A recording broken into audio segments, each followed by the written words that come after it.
Clerk will call the roll. Glenn Whitley, County Judge. Here. Roy Charles Brooks, Commissioner Precinct 1. Present. Andy H. Wynn, Commissioner Precinct 2. Here. Gary Fickus, Commissioner Precinct 3. Here. J.D. Johnson, Commissioner Precinct 4. Here. Constitutes a quorum. Thank you. Our invocation day will be delivered by Minister Coleman Ford from the Village Church. Again, thank you very much for coming out today. After the invocation, please remain standing for our pledges. Thank you, Judge Whitley. Before we pray, a reading from God's Word, the Gospel of Matthew, chapter 18. At that time, the disciples came to Jesus, saying, "Who is the greatest in the kingdom of heaven?" Calling to him a child, he put him in the midst of them and said, "Truly, I say to you, unless you turn and become like children, you will never enter the kingdom of heaven. Whoever humbles himself like this child is the greatest in the kingdom of heaven. Whoever receives one such child in my name receives me, but whoever causes one of these little ones who believe in me to sin, it would be better for him to have a great millstone fastened around his neck and to be drowned in the depth of the sea." Let's pray. Holy God, your word reminds us of the character which you look for in your people, and that is humility. Lord, you look for not power, you look for not might or ability, but you look for weakness. You look for, Lord, our need of you. And that is what's most important, Lord, is that we would search and find our need of you, Lord. Lord, so often we want to go our own way. So often we want to grab for power. We want to grab for our own, to make our name great. But Lord, we know that in the end, those things will ultimately fall, that we will ultimately fail, that kingdoms crumble, that the earth gives way, but you, Lord, remain forever. That you, Lord, are a firm rock and a foundation. Lord, an ever-present help in time of need. So I pray, like Jesus has commanded, that we would be humble today. That if we were to be great, that we would make ourselves like children. And so would you help us this day to see our calling as one that is to lift others up, to show love to one another, to show friendship to one another, so that we may, for a common cause, build up the community, build up, Lord, goodness, righteousness, things that would help others, Lord, to flourish in our midst. And we can only do that by your strength and your help. So we ask for that now, in the name of Jesus Christ. Amen. Amen. I pledge allegiance to the flag of the United States of America and to the republic for which it stands, one nation, under God, indivisible, with liberty and justice for all. Honor the Texas flag. I pledge allegiance to thee, Texas, one state under God, one and indivisible.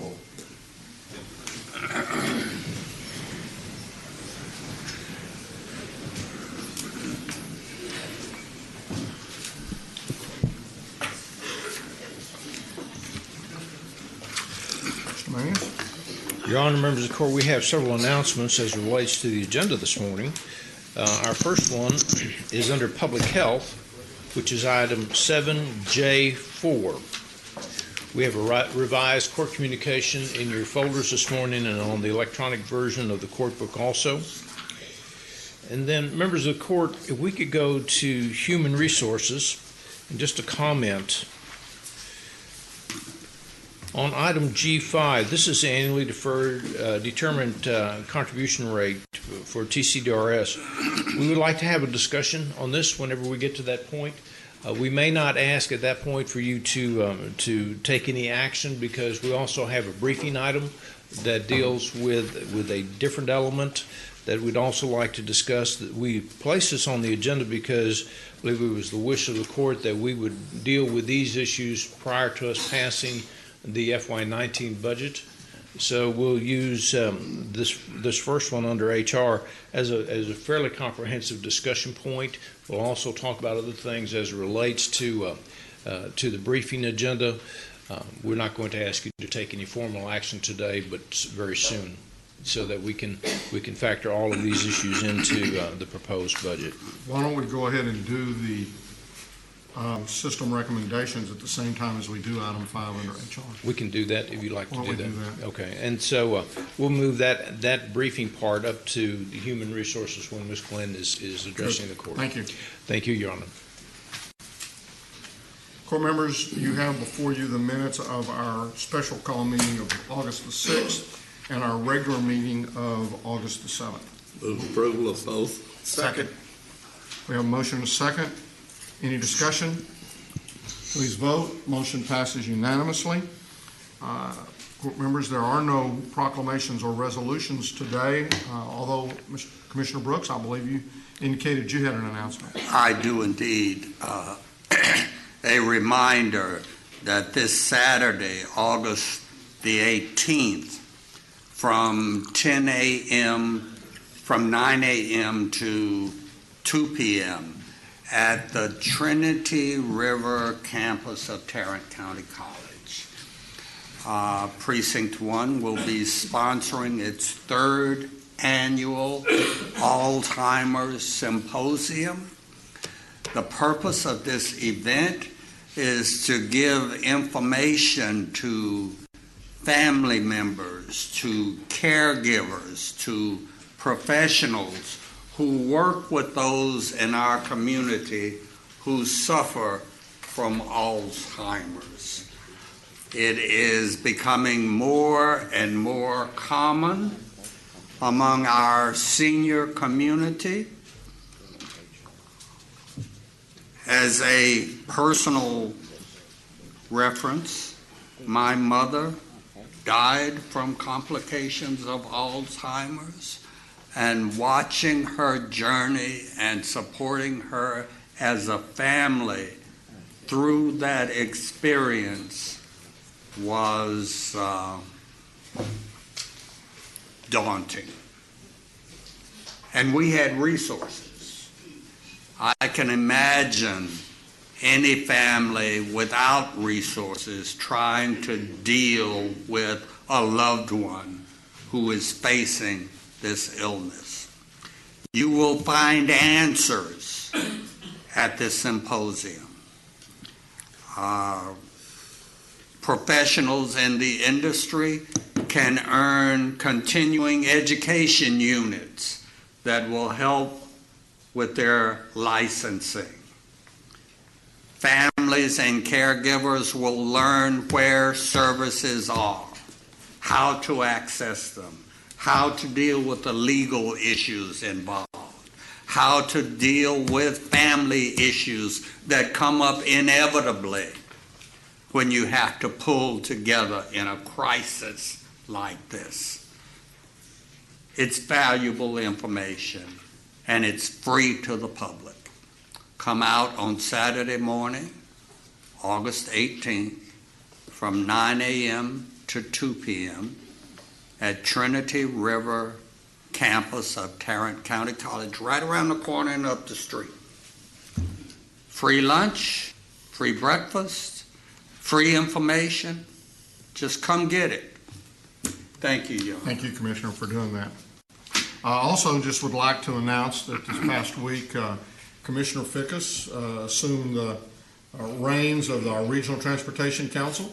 Yes. And so we're pleased that you're able to do that, and with all the work that you've done on the Regional Transportation Council for these last so many years. So Thank you. Thank you for doing that for us.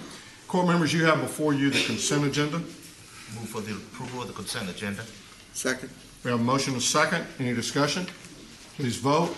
Motion passes unanimously. Mr. Manius? Thank you, Your Honor. Members of the court, we have 2 additional items to bring to you this morning. Our first one, we're requesting that the Commissioners Court approve an order, which is attached to the court communication, which calls a bond election to authorize the issuance of bonds for the purpose of acquiring, constructing, improving, equipping, and enlarging facilities of the Tarrant County Hospital District system, and which is further described in the attached order. Just a few comments. We've gone through a long process on this. A lot of people have worked very hard on it. Once again, I want to commend you all for moving on a blue ribbon committee and also the supporting consultants. We've always framed this as an item that is a no tax rate increase item, and we intend to administer this program if it passes by the voters in the same manner. I'd like to offer a motion, if I may. Go ahead.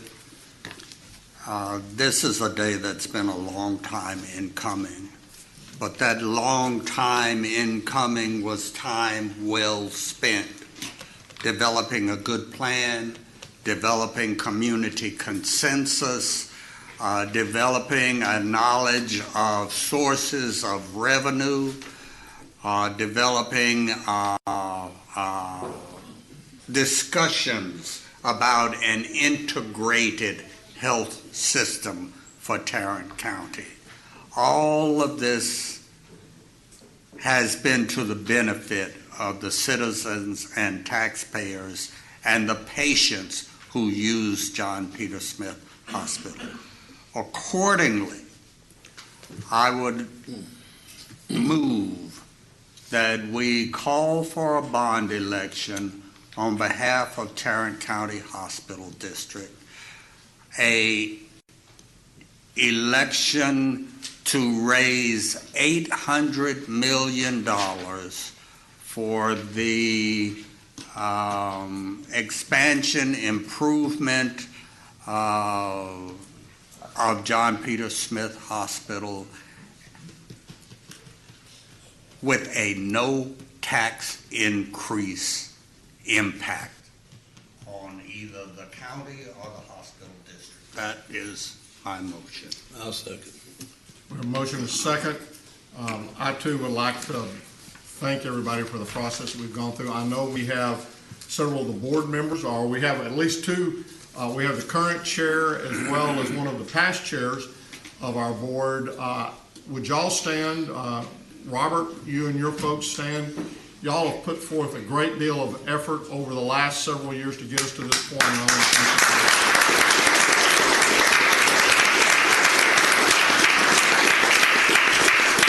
I also want to thank GK and your staff and really everyone for the effort that we put forward over the last couple of years to go back out and to look at that, and I feel very good about where we are right now. I also want to thank the board.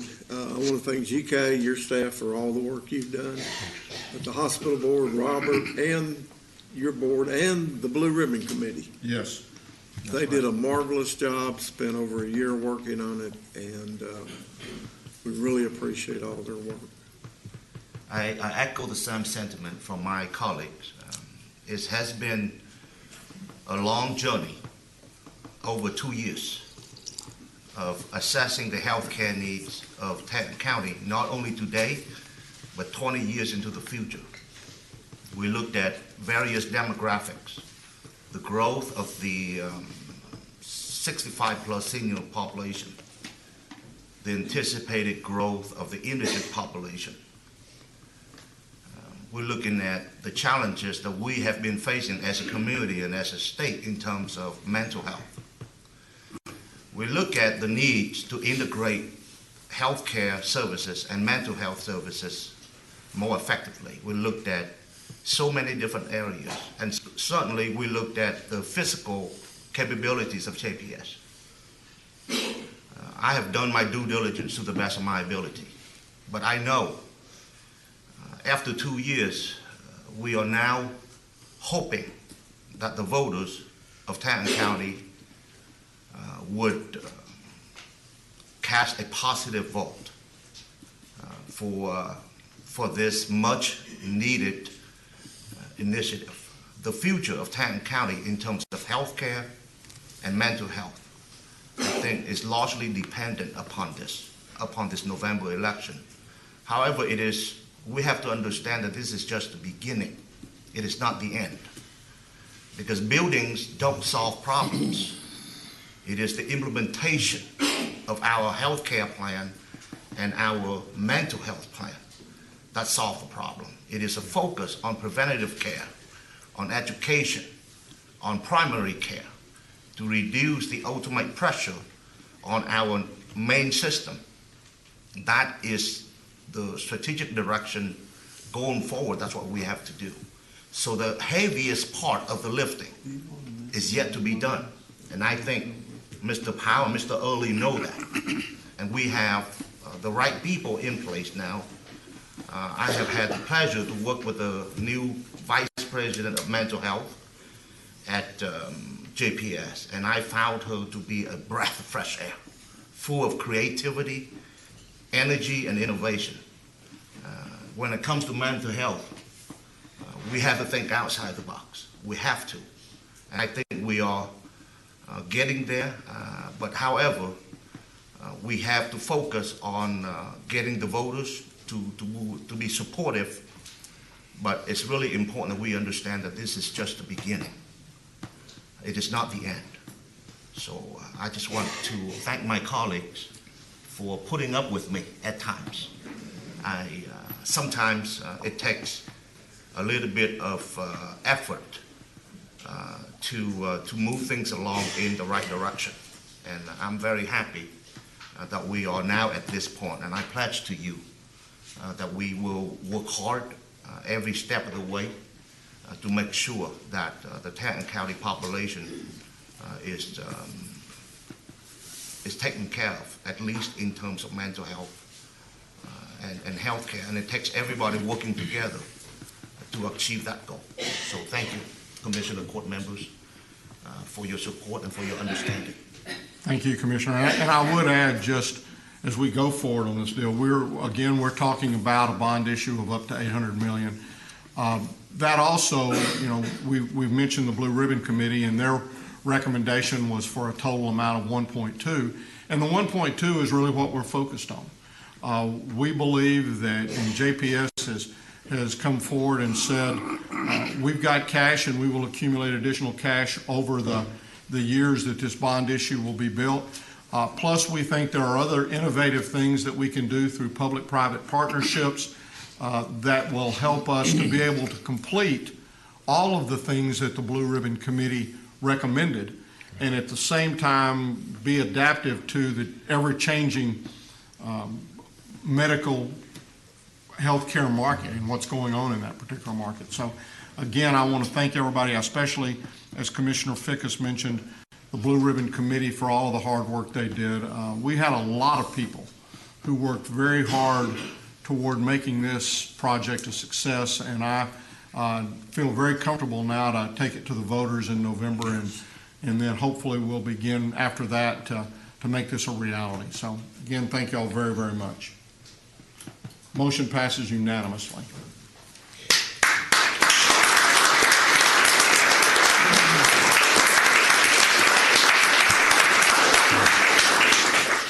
Member of the court, on item number 2, I'm going to ask Mr. Garcia to come up and address the court on this particular item.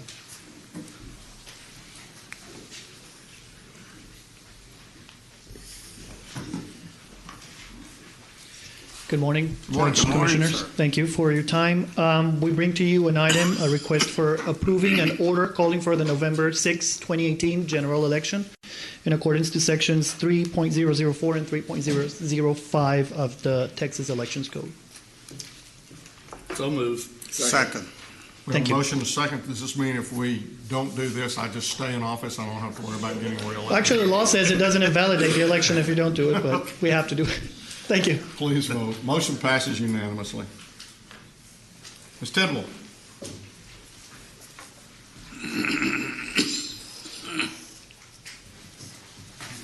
Good morning. Good morning, Renee. Morning. We have one item we're asking y'all to consider this morning, and that is to receive and file the auditor's report for the financial controls review and the exit review for Justice of the Peace Precinct 3. And we've spoken with the judge, and he's in agreement, and so I'd be happy to answer any questions. Move for approval. Second. We have a motion to second. Any discussion? Please vote. Motion passes unanimously. Mr. Sugar?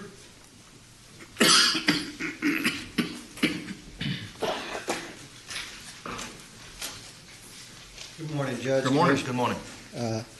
The criminal courts judges are asking for Commissioners Court to approve interim funding for the Veteran Treatment Court and the Mental Health Diversion Court for the next 90 days till we receive the grant, and then we'll all be reimbursed. Move approval. Second. We have a motion and a second. Any discussion? Please vote. Motion passes unanimously. Thank you. Thank you. Ms. Glenn. Move to receive and file the personnel agenda. Second. We have a motion and a second to receive and file the personnel agenda. Any discussion? Please vote. Motion passes unanimously. Good morning. Yes, Good Glenn. morning, and thank you. We have a few more items for the court this morning. The second item is we're asking the court to approve a waiver of terminal benefits. This is for domestic relations. Ms. Glenn is requesting a waiver of 392 vacation hours effective September 4th. This is related to an assistant director who will be retiring at the end of this month. Ms. Glenn would like to proceed with filling that vacancy as quickly as possible. We're estimating the net cost to the general fund to be approximately $24,600, including fringe benefits. Move for approval. Second. We have a motion and a second. Any discussion? Please vote. Motion passes unanimously.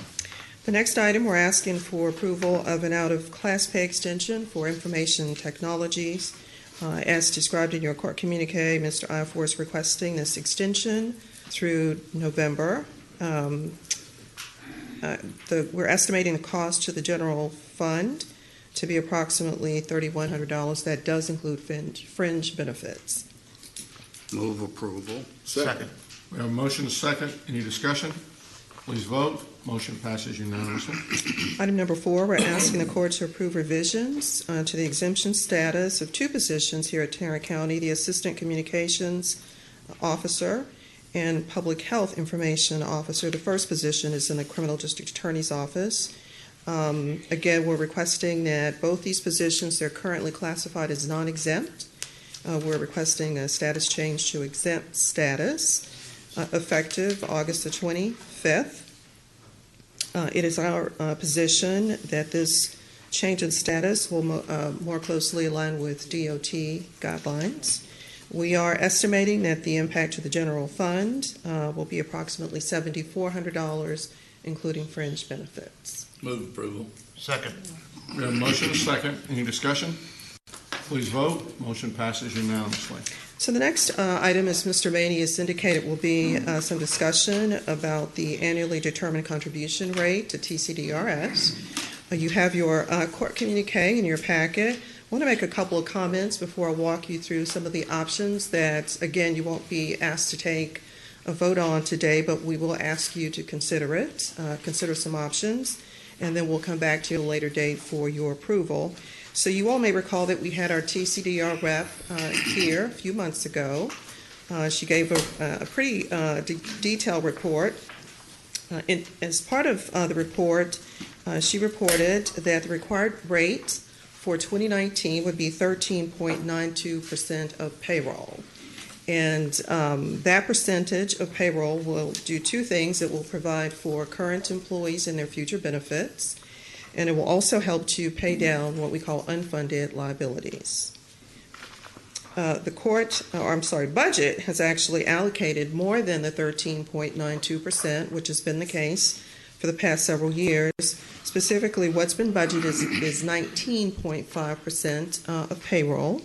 The difference between the 19.5 and the 13.92 is 5.58%. And that will generate approximately $15.7 million additional dollars. And so the question for the court and the decision for the court at a future date will be, how will we allocate the additional $15.7 million? So page 2 of your court communique, just as in years past, we provided you with some options for your consideration. Option 1 would take the entire $15.7 million and pay down unfunded liability. With option 1, there would be no COLA adjustment, cost of living adjustment for retirees. That's option 1. Option 2 would be a 50% COLA adjustment, CPI COLA adjustment for our retirees, with a balance being used to pay down unfunded liabilities. Specifically, we're looking at $8.2 million to pay down unfunded liabilities, with the cost of the COLA to be approximately $7.4 million. Option 3 is a flat rate COLA. This is not a COLA that's been adopted in prior years. The primary reason it's been fairly expensive. This year, or in 2019, it will be a little bit different. The 1% COLA would allow every retiree to receive a 1% increase to their pension. The cost of that would be approximately $7.3 million, with a balance of $8.3 million being used to pay down unfunded liabilities.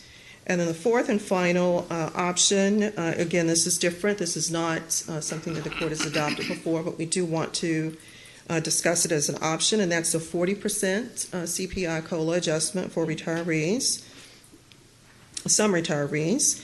The cost of that would be about $2 million, with the balance $13.6 million going to pay down unfunded liabilities.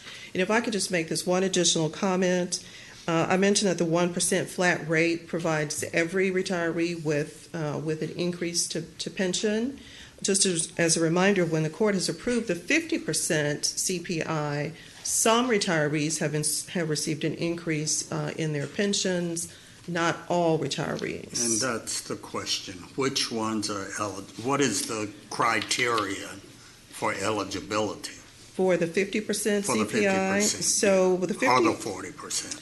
So the 50% CPI, according to TCDRS, would pick up all retirees back, I believe, to 1990, or individuals that have retired from 1999 and forward, and provide them with a benefit. The reason that all retirees don't receive the benefit with the 50% CPI is the court may recall for a long, long time when the court gave COLA adjustments, they were 80% of CPI. And so for, I think, 18 or 19 years, the court approved the 80% CPI, switched over to the 50% CPI, which meant that those retirees who had received that higher benefit for a longer period of time, it's that group of retirees that are not eligible when the court approves a 50% CPI. And the reason for that is that when they're calculating that 50%, they go back to the retirement date, and they take what their retirement rate was at that point. They apply the 50% each year after they retired, and they come up to where they are today. And then they say, if they had applied the 50%, they're currently making more money, or they're currently receiving more money than they would have received by applying the 50%, because those 80% years gave them more money, compounding effect. Well, at what point is the crossover? At some point in there, there's got to be a point. Well, where it is, but it's going to vary depending upon. We're not there. We're not there for some of those individuals that retired prior to 99 is what we're saying. Yes, 1999 is that delta, where the delta crosses. It's the delta right now, but each year that delta will change. Correct. Yes. And it'll go back. It would go back a little bit further. Now, right now, we have people who retired. Craig or Debbie, we were looking at this the other day. We have people who retired back in, I guess, the 70s, some. The oldest is... No, well, maybe. That's date of birth. Sorry. 1971 is the oldest. Yeah, that person's, I'm not going to make any comment. You can't do anything but get me in trouble with that person, if not with others. And that may be a beneficiary. Let me look closer. So it goes back each year, but that's the reason that occurs. But we would not be damaging the older retirees by not giving them a COLA.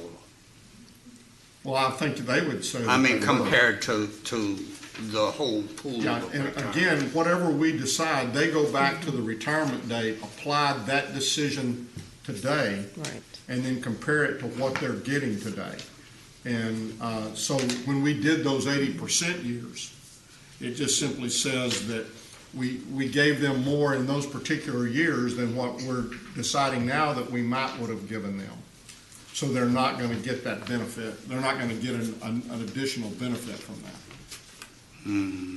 Right. I know it's tough, but that's why I'm not sure. That schedule, are you looking at the schedule that shows? No. Is there a schedule that showed, didn't you say 8 million someplace? Am I supposed to have that number? As I recall the numbers, Well, okay, which one? The So one that's- under HR or the one under briefing? That's under HR. according to the numbers that Ms. Glenn just gave us, there's only a couple of $100,000 difference between the 50% plan and the 1% plan. Is that right? That's correct. So if you look at, it's option 2 and option 3. Option 2, this is under HR Judge, item 5. So the 50% CPI, the cost of that would be $7.4 million. And then for the flat rate, it's $7.3 million. $100,000 difference. In the scheme of things, that's doable. It's actually about 80,000. Yeah, 80,000. And the total is about 15 million, you said? 15.7. Yeah, which still allows us 8 point something to pay down on the unfunded liability. 8.2 and 8.3 8.2 About. and 8.3. respectively. So, let's say we'll go, for example, option 3. Mhm. That will, basically, the COLA will cost about $7.4 million. Yes. And that will also add 7.4 to the unfunded mandate, no? No, That's not, okay. because we would be paying for it in Be fully advance. funded. Okay. And we'll pay for, yes, it fully pays for that, because for several years, we used to do that. We used not to fully fund the increase in the COLA, and that just ends up creating a bigger problem down the line. And so we decided to stop that about 4 or 5 years ago. So we will pay a lump sum for the COLA, and then the difference will go to pay down the unfunded mandate. Unfunded liability. Yes, sir. That would be options 2, 3, and 4. Again, option 1 would be no COLA with the entire amount, the entire $15.7 million going to pay down unfunded liability. I'd like to try a motion, if I may. Are you looking at option 2? I'm looking at option 3, the 1%, where everybody gets a little something. GK, didn't you say a moment ago that you want to do the briefing as well? Well, did we want to, we had talked about this internally at staff.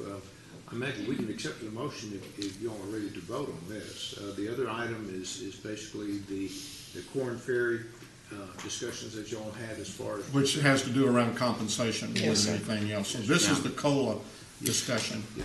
And if you'd like to have that vote, if y'all feel comfortable making the vote. And so let me be sure, so we're only, in effect, what we're talking about is by going with option 3, we put a little bit more money. No, we put a little less money into the COLA and a little more money into the unfunded liability. It's about $80,000 You're talking each about, way. okay, you're comparing between option 2 and option 3. Okay. I see what you're talking about. Okay. And I'm not 1% flat rate. So, again, I hear what you're saying, but I want to make sure that I understand, because what we're saying is a 1% flat rate is going to give all of our retirees a 1% increase in their benefits. Correct. But under the 50% of CPI, only those people that have retired from 99 forward are going to get any increase. That's correct. They would have gotten more increase obviously they would have gotten more increase under option 2 than they would have gotten under 3, but 3 gives a little bit to everybody. To everybody, that's correct. Okay. Can I make one thing clear? Yes. one of these sticklers for details. But Commissioner Wynn said we make a lump sum payment. We do not make a lump sum payment. We systematically pay that over 12 months based on our monthly payroll. Thank you. But the point is that It gets there. it does not create additional unfunded liability. Correct, because otherwise the COLA is funded over 15 years. Got a motion? I have a motion to accept option 3. Do I have a second? I'll second. Okay, I have a motion and a second to accept option 3. Any discussion? Please vote. Motion passes unanimously. So we got that part taken Thank care you. of. Yes. The retirees, thank you. So next, I'll ask Ms. Ramnarine to come up, and she will go over the compensation items. I think the retirees, all of those prior to 99, really thank you. Those subsequent to 99 may be happy, but they might have been happier. Well, you know. I hear you, and I'm not disagreeing that that's the way we should go. Good morning. Good morning. Now we're into the briefing item. That's correct, Your Honor. So I'm looking primarily at the attachments to that briefing item. So if you have those pulled up, what I'm looking at first is this document with a whole lot of bullet points. And if anybody wants a paper copy, I have a couple extra here. Absolutely. I might be able to. Might as well go solo.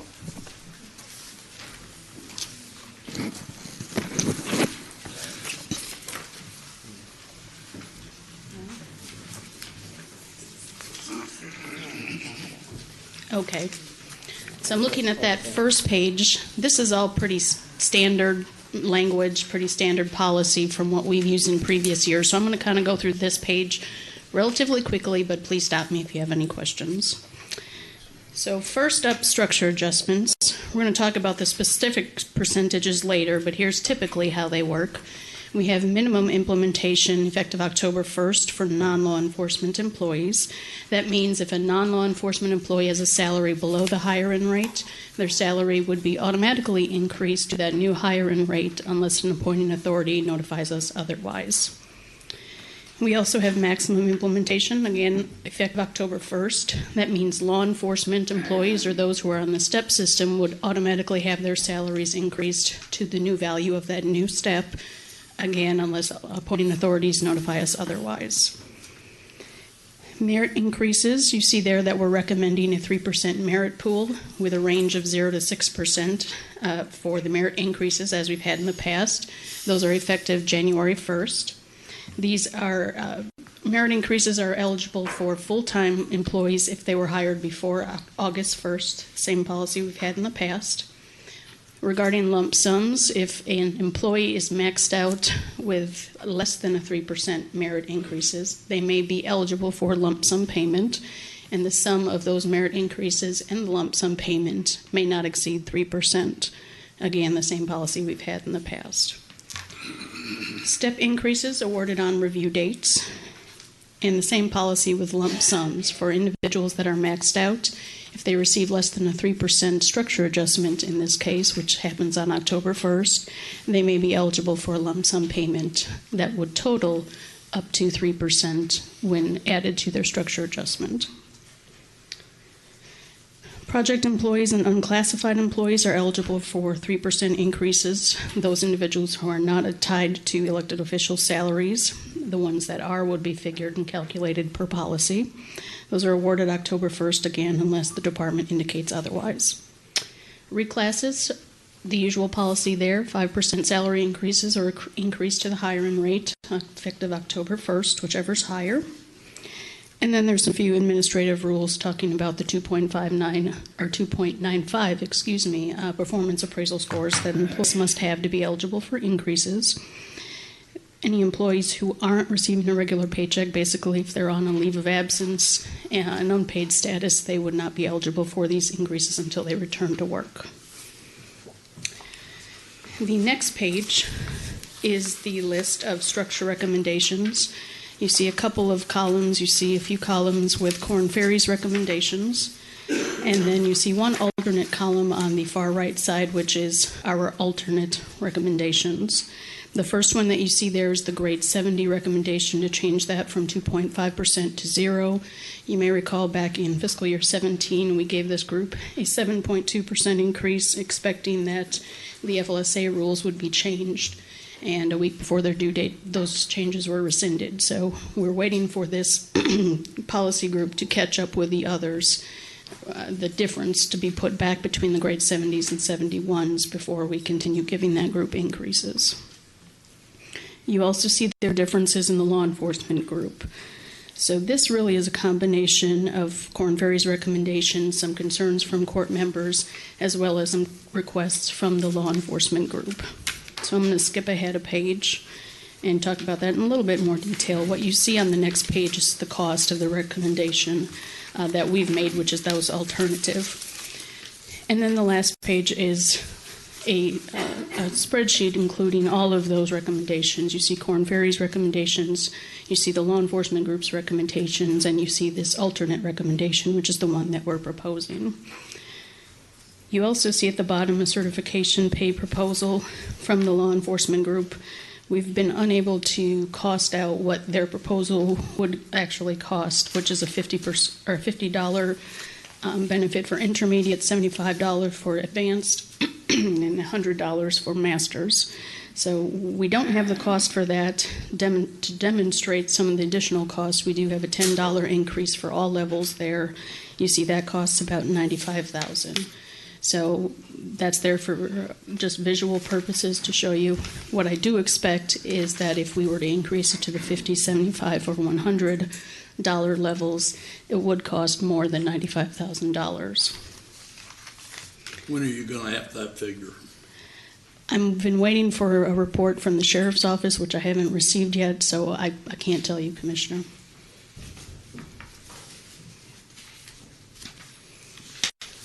I would just offer that as I talked with Korn Ferry, as well as looking at some of the charts where it was showing what mid and maximum pay were for our law enforcement folks, I felt like that our jailers, which are class 51s, were really below primarily Dallas County, which is I would see as one of our bigger competitors from that perspective. And so I feel good about the 4%. Now the law enforcement, and I'm not sure exactly, they came in at lower than the 3.5, which is what Korn Ferry had recommended. But I still like that.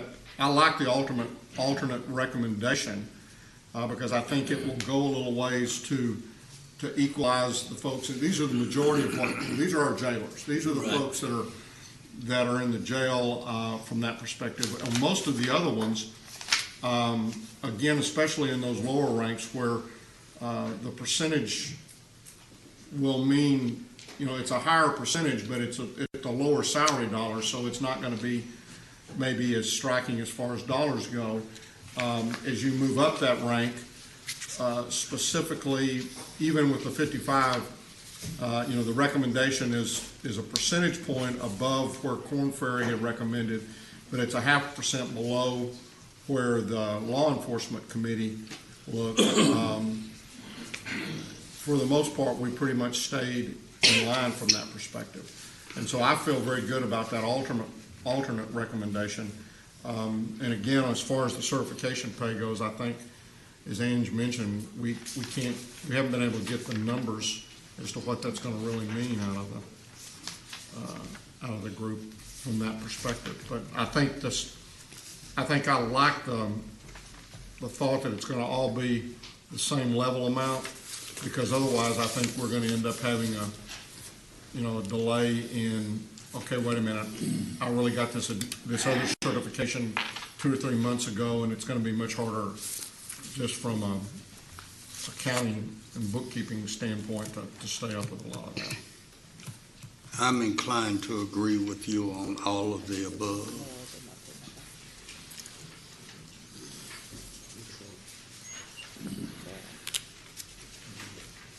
Okay, so what else what are you looking for from us today? We're looking for some comments only. This is a briefing item because I believe that we need to go back now and make a determination if what your comments are, if that is currently in the budget itself, or the proposed budget, excuse me. I think the other thing that we didn't, without, if you look at the craft area, that's the other area where I think we're having, just because of this economy in this area, the amount of construction that's going on, when you see that craft area, especially those that are a little bit higher up there, you're seeing a little bit larger than what we would normally see. Just back to the law enforcement for just a second, remember that the percentage increases you see here are the adjustments in each one of the step levels. In addition, the difference between one step and the next, which most of these folks will be moving to, will result in most of our law enforcement folks, I believe, getting somewhere around 6%, maybe a little bit higher than 6% increases when you look and take into account both the structure adjustment as well as the step increase from that. It'll range from 5 to 7%, if they're not maxed out. And would you go back and explain to me again your rationale on the grade 70 positions? Yes.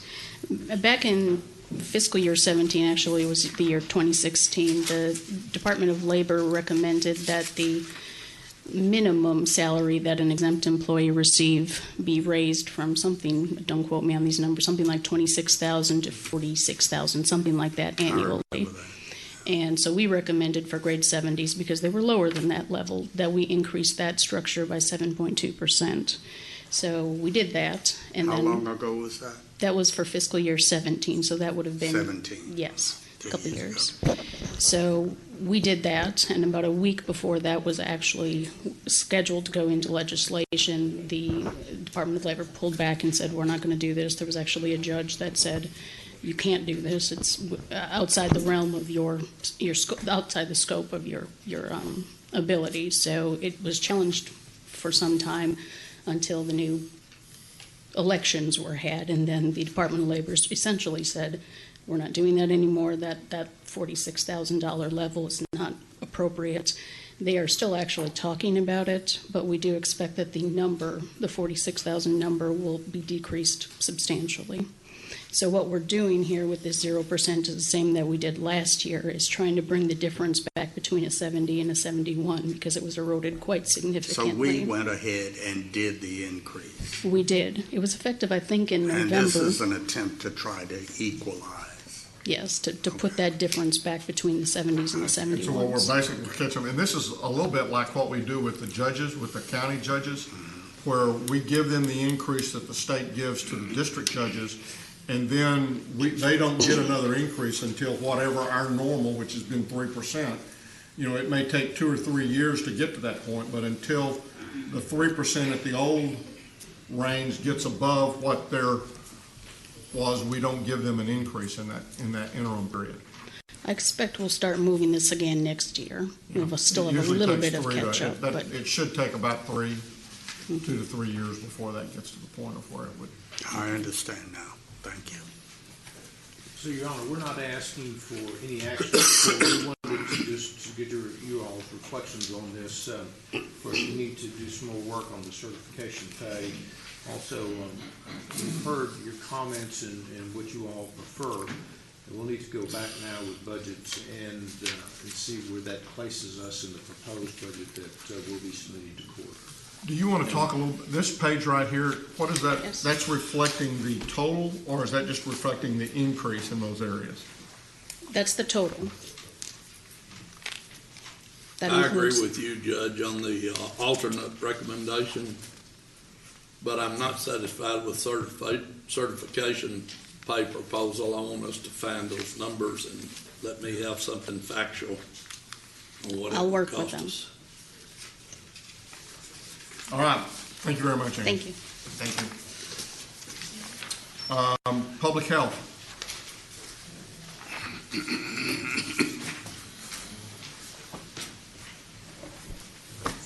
Good Good morning. Your Honor.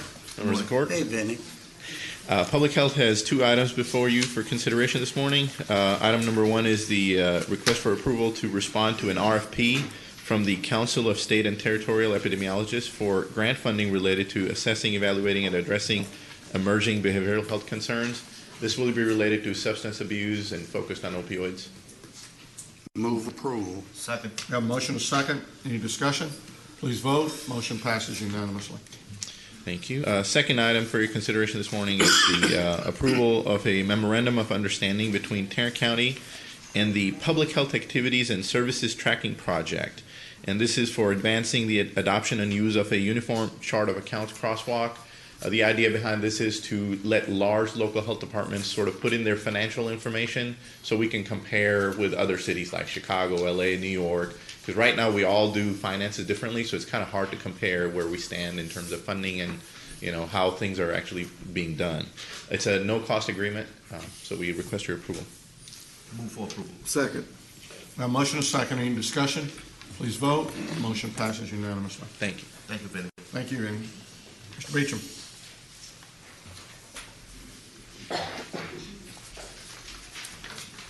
Good morning. Good morning. Good morning. Your Honor, other members of the court, we have 6 items for your consideration this morning. Our first item is a bid award recommendation for RFP 2018-116, signing a contract for payroll services for temporary labor for elections administration. Recommendation be to award per the terms of the contract, awarding to the primary, secondary, and alternate vendors as shown in the court communique. Move for approval. Second. We have a motion and a second. Any discussion? Please vote. Motion passes unanimously. Item number 2 is another bid award recommendation for bid 2018-125, signing a contract for United States, Texas, and Tarrant County flags. Recommendation should be toward a per unit price basis, awarding to the ABC Flag Acquisition Corporation. Move for approval. Second. We have a motion and a second. Any discussion? Please vote. Motion passes unanimously. Item number 3, again, another bid award recommendation for bid 2018-127. This is a bid for the painting of the Tarrant County Resource Connection, various buildings out there. Recommendation be toward the low bidder, J&A Painting and Contracting Company Incorporated, in the amount of $60,190. If you choose to approve this, we're seeking contract approval and acceptance of the payment bond. Move approval. Second. We have a motion and a second. Any discussion? Please vote. Motion passes unanimously. Item number 4, another bid award recommendation for bid 2018-146, starting a contract for facsimile and multifunction machine maintenance, repairs, and supplies. Recommendation be toward a per enterprise basis, awarding to Office Store Depot Incorporated. Move for approval. Second. We have a motion and a second. Any discussion? Please vote. Motion passes unanimously. Number 5, bid award recommendation for bid 2018-157, starting a contract for signpost and anchor material. Recommendation be to award on a per unit price and discount from list price basis. Selected as our primary vendor, Allied Tube and Conduit, and our secondary vendor, Centerline Supply. Move approval. Second. We have a motion and a second. Any discussion? Please vote. Motion passes unanimously. Our last item, number 6, is an item in regards to bid 2018-133. This is an annual contract for short-term and long-term rental of cars, trucks, and vans. This contract is utilized by Elections Administration and the Auto Theft Task Force. We received 2 bids on this particular item. One we were going to recommend rejection. We had a requirement that was a little stringent. We are recommending rejection of both the bids and asking to rebid revised specifications. This is a bid where we really need 2 vendors, a primary and a secondary. Auto Theft Task Force, this is utilized, as I say, primarily by Elections Administration. Auto Theft Task Force do lease certain vehicles. If they are made out, they have to turn in their vehicles in case they're burned, and we don't feel comfortable with just having one vendor. So we're asking to try it again. Move approval. Second. We have a motion and a second. Any discussion? Please vote. Motion passes unanimously. Thank you. Thank you, Jack. Are there any appointments? Being none, then we'll move on to the claims, including the addendum. Move approval of the claims, including the addendum. Second. We have a motion and a second to approve the claims, including the addendum. Any discussion? Please vote. Motion passes unanimously. Briefing items, Mr. Manius. Yes, Your Honor, we have one additional item to bring to the court this morning. This is the monthly update from the hospital district. Mr. Early is here to address. Yeah, I think he left. I guess he decided he would His business was concluded. go with that. He got his 800 million and he's gone. I kind of noticed that it was on here, but I think he may have overlooked the briefing item. Figured that we briefed him enough in the. He has a lot on his mind. They only love us for so many things. I know. We passed the bond and they just. There it is. He ain't out there, is he, David? Okay, good for him. Well, Your Honor, that's all we have this morning. There you go. Somebody's already texting him, I'm sure, saying, okay, in fact, I think I see Beecham back there wanting to know where he's missing. See, you could have said something about him today. You already missed it. The meeting is adjourned. My mom and dad always told me if I had nothing good to say, so nothing at all, I had nothing good to say. There you go. We will now recess our open meeting, proceed to close to discuss items exempted under section 551. Question before.